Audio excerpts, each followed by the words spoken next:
मोर छोट चेष्टाटिए मोर आउ तुम भावकु भाषा देवा पाई छोट कविताटिए डेडिकेटेड टू माय बापा। पुणी थोरे मु से प्रथम द्वितीय श्रेणीर छोट पिलाटिए होई जाआंती कि लेखुथिला जिए रचना मो बापा माय फादर शीर्षक उपरे केते सहजरे से छुआटी व्यक्त करुथिला ता मनर निरीह भावना को माय फादर इज बेस्ट लेखि से खाताटी उपरे।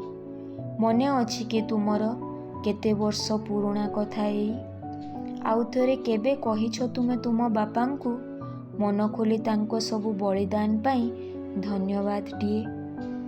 मते सहजरे सबु मिली जाऊ बोली से करूछंती अनेक कष्ट हुए तो मो जानिबा आगरु हुए तो मो जन्म पूर्वरु। मो मुंड उपरे थाउ छाई बोली से केते थर रक्त को पानी करिथिबे खरारे केते थर भिजिथिबे से वर्षारे। अर्थ उपार्जन करंती सिना हेले निज पाई नुह व्यय करंती सबु मो स्वप्न पछरे।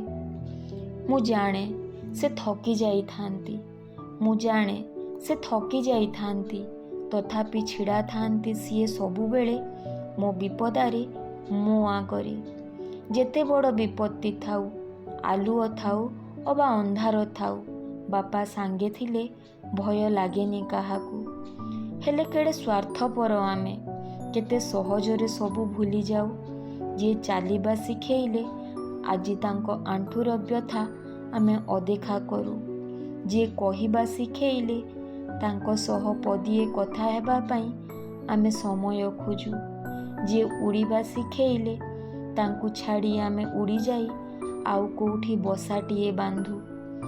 आमको छोटरू बड़ करिबा माँ बापांकर कर्तव्य भाबी संतानर कर्तव्य आमे केमिति भूली जाऊ। हैप्पी फादर्स डे बापा।